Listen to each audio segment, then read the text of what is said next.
India market invest মাইন্ডসেটে আপনাদের স্বাগত। যা চ্যানেল নতুন এসেছেন তাদেরকে হলো প্লিজ চ্যানেলটাকে সাবস্ক্রাইব করবেন, লাইক করবেন, বেল আইকনটা প্রেস করবেন, তার সাথে অল বাটনটা প্রেস করবেন।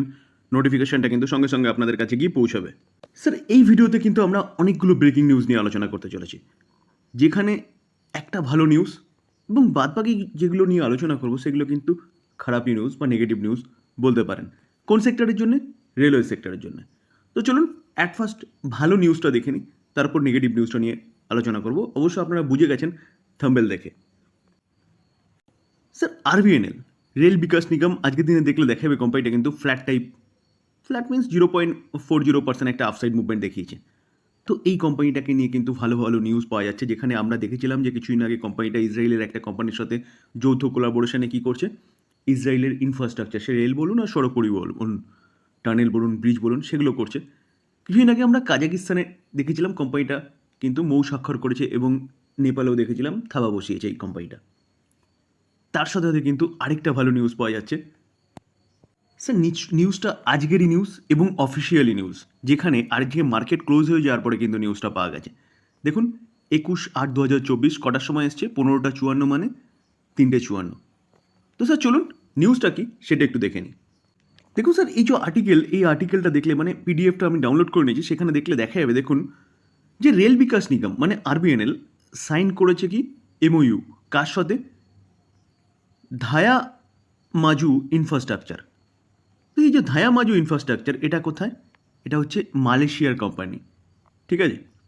তো যেখানে মালয়েশিয়ার জাস্ট কিছুদিন আগে ইলেকশন শেষ হয়েছে, তো তার যে প্রধানমন্ত্রী সে আমাদের ভারতের সফরে এসছে, এবং ভারতের সফরে আসার পরে ভারতের সাথে কিন্তু অনেকগুলো স্বাক্ষর করেছে। তার মধ্যে কিন্তু এই একটা স্বাক্ষর বলতে পারেন, যেখানে আরবিএনএল কী করতে চলেছে, এই কোম্পানিটার সাথে টাই আপ করে, যেটার শর্ট ফর্ম বলা হচ্ছে গিয়ে কি DAMIA। তো স্যার, এই কোম্পানিটার সাথে কী করেছে? মৌ স্বাক্ষর করেছে সেখানে রেলের ইনফ্রাস্ট্রাকচার ডেভেলপমেন্টের জন্য। তো চলুন আরেকটু ডিটেলসে বোঝার চেষ্টা করি। স্যার, একটু আগে আমরা দেখে নিয়েছি যে আরবিএনএল কী করেছে, মৌ স্বাক্ষর করেছে DMIA বা মালয়েশিয়ার কোম্পানির সাথে। যে কোম্পানিটা একসাথে দেখুন কোলাবোরেট টু ওয়ার্ক জয়েন্টলি কিসের ব্যাপারে? দেখুন, রেলের ইনফ্রাস্ট্রাকচার অ্যান্ড সার্ভিস। তাহলে বোঝা গেল যে মালয়েশিয়ায় আরবিএনএল কিন্তু মালয়েশিয়া থাবা বসিয়েছে, যেখানে মালয়েশিয়ার সাথে কিন্তু গভর্নমেন্টের সাথে মৌ স্বাক্ষর হয়ে গেছে যে সেখানে রেলের ইনফ্রাস্ট্রাকচার ডেভেলপমেন্টের কাজ করবে আরবিএনএল। এটা কিন্তু একটা ফাটাফাটি নিউজ বলতে পারেন। তো যেখানে এই কোম্পানিটা কিন্তু একের পর এক অর্ডার পাচ্ছে, রিসেন্টলি আমরা দেখেছিলাম যে কি, যে ভারত সরকারের যে ক্যাবিনেট, সেই ক্যাবিনেটের বৈঠকে কিন্তু 8টা নতুন রেলের প্রজেক্ট অ্যাপ্রুভ করা হয়েছে, যার অ্যাপ্রক্সিমেট ভ্যালু হচ্ছে কত? 24,600 কারোর। এবং তার পাশাপাশি আরেক 3টে নতুন মেট্রো রেলের প্রজেক্ট অ্যাপ্রুভ করা হয়েছে, যেখানে তার ভ্যালু কত? অ্যাপ্রক্সিমেট কিন্তু 30,000 কারোর। তো স্যার, এই যে প্রজেক্টগুলো অ্যাপ্রুভ হয়েছে সেগুলোর কিন্তু অর্ডার রেলের এই কোম্পানিগুলোই পাবে। তো স্যার, লং টার্মের জন্য তো বেস্ট কোম্পানি। তো যারা লং টার্ম ইনভেস্টর, যারা এই কোম্পানি বাই করে রেখেছেন, তারা কিন্তু নিশ্চিন্তে থাকতে পারেন। তো এই গেল হচ্ছে ভালো নিউজ। চলুন এবার নেগেটিভ নিউজ কী পাওয়া যাচ্ছে সেটা একটু দেখি। স্যার, এই যে নিউজটা নিয়ে আলোচনা করছি, এই নিউজটা কিন্তু 13ই আগস্ট। স্যার, আজকে কত তারিখ? আজকে কিন্তু 20 তারিখ, অর্থাৎ বলতে পারেন 7 দিন আগের নিউজ, যেখানে এই ব্রোকিং হাউসটা অ্যান্টিকুই, যেখানে কি বলছে, আরবিএনএল 51% পড়তে পারে বা ডাউনসাইড মুভমেন্টের কথা তারা কিন্তু বলছে। তো স্যার, তারা টার্গেট কী দিয়েছিল? দেখুন, তারা টার্গেট দিয়েছে 283। তো এটা 7 দিন আগের নিউজ। কী বলছেন স্যার? এটা তো নিয়ে আগে আলোচনা করেছেনই, এখন কেন আবার আলোচনা করছেন?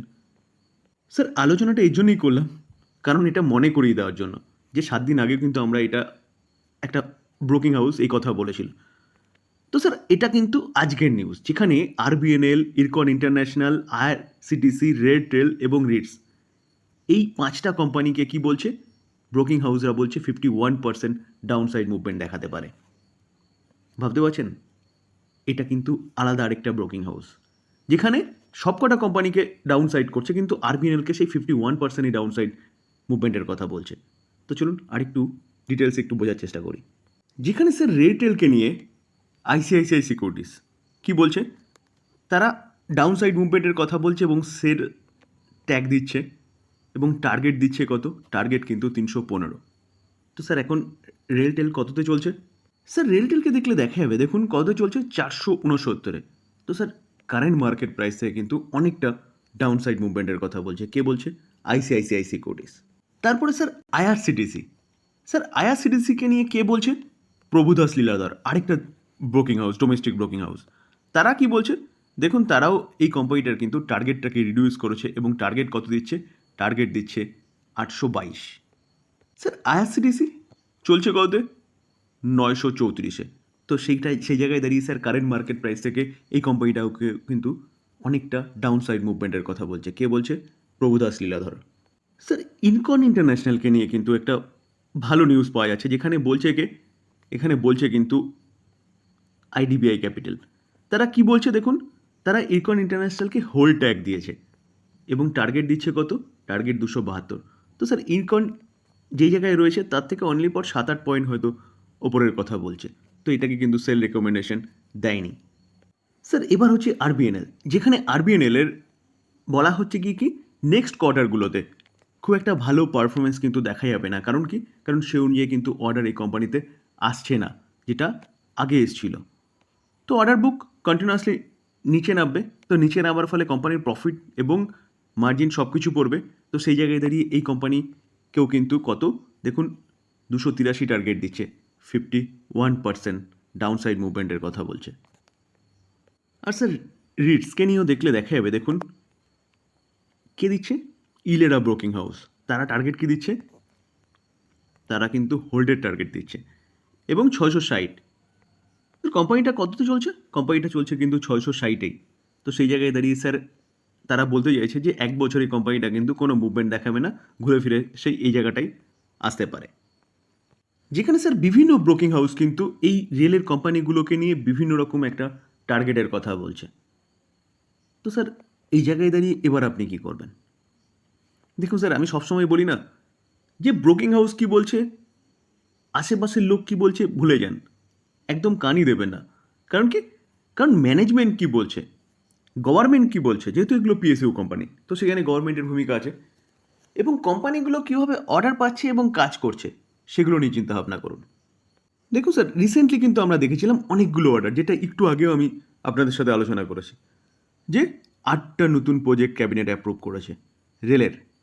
তাছাড়া 3টে নতুন প্রজেক্ট ক্যাবিনেট অ্যাপ্রুভ করেছে মেট্রো রেলের, যেখানে কিন্তু হিউজ একটা অ্যামাউন্ট খরচা করতে চলেছে। তার পাশাপাশি আরবিএনএল তো একের পর এক মৌ স্বাক্ষর করেই যাচ্ছে।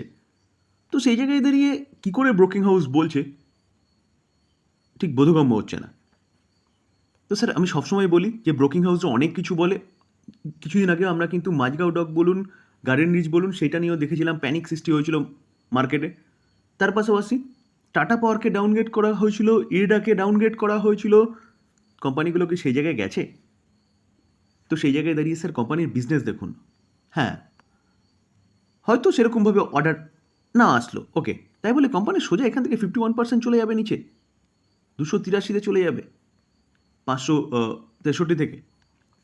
তো স্যার এরকম খারাপ অবস্থা হয়নি। তো সেই জায়গায় দাঁড়িয়ে স্যার আমি আবারও বলবো যে ব্রোকিং হাউস কি বলছে ভুলে যান, কোম্পানি কি বলছে, ম্যানেজমেন্ট কি বলছে, এবং গভর্নমেন্ট কীভাবে কাজ করছে সেটা ভাবুন। গভর্নমেন্ট কিন্তু রেলের ইনফ্রাস্ট্রাকচার ডেভেলপমেন্টের জন্য 2023-এ জানিয়ে দিয়েছে তারা 54 লাখ কারোর ইনভেস্টমেন্ট করতে চলেছে। যেখানে রেল পৌঁছায়নি সেখানে রেল পৌঁছে দেওয়ার জন্য 100% ইলেকট্রিফিকেশন, হাই স্পিড ট্রেন চলার জন্য নতুন লাইন, টোটাল রেলের ইনফ্রাস্ট্রাকচার ডেভেলপমেন্টের কথা বলছে। তো সেই জায়গায় দাঁড়িয়ে স্যার এই কোম্পানিগুলোকে 2030 পর্যন্ত যদি হোল্ড করেন তাহলে মাল্টিব্যাগার রিটার্ন বানিয়ে দেবে। তার পাশাপাশি স্যার আইআরসিটিসি এই কোম্পানিটার কাজ কী করে? টিকিটিংয়ের কাজ করে, ক্যাটারিংয়ের কাজ করে। তার পাশাপাশি কোম্পানিটা হোটেল বিজনেসের কাজ করে, ট্যুরিজমের কাজ করে। তো সেই জায়গায় দাঁড়িয়ে এই কোম্পানিটার বিজনেস আরও বাড়তে চলেছে। ভবিষ্যতে যদি রেল ব্যবস্থা আরও ভালো হয় তাহলে মানুষ রেলে আরও বেশি যাতায়াত করবে। তো এই কোম্পানিটার কিন্তু বিজনেস বাড়তে চলেছে। তো স্যার এই কোম্পানিটাকেও তারা ডাউনগ্রেড করছে। তো এই জন্যই বলছি স্যার, কোম্পানির বিজনেস কী করছে সেটা জানুন, কোম্পানির ম্যানেজমেন্ট কী বলছে সেটা বুঝুন, তারপরে ডিসিশন নিন। ডিসক্লেমার দিয়ে রাখি স্যার, কোনো বাই সেল রেকমেন্ডেশন নয়। কোম্পানিগুলোর সম্বন্ধে নিউজ পাওয়া যাচ্ছে, সেগুলো আপনাদের সামনে তুলে ধরার চেষ্টা করলাম লার্নিং পারপাস। বাই করবেন, সেল করবেন নিজে ডিসিশনে বা নিজে ফার্দার অ্যানালাইসিস করে, তারপর হয়তো এই ভিডিওটা আপনাকে কিছুটা হেল্প করবে। আলোচনা এই পর্যন্ত। যদি আলোচনা ভালো লাগে বা ইনফরমেটিভ লাগে তাহলে যারা চ্যানেল নতুন এসেছেন তাদের বলবো প্লিজ চ্যানেলটাকে সাবস্ক্রাইব করবেন, লাইক করবেন, বেল আইকনটা প্রেস করবেন, তার সাথে অল বাটনটা প্রেস করবেন, নোটিফিকেশনটা কিন্তু সঙ্গে সঙ্গে আপনাদের কাছে গিয়ে পৌঁছাবে। স্যার একটা লাইক অবশ্যই করবেন, কারণ আপনার লাইক আমার মোটিভেশনটাকে বাড়ায়।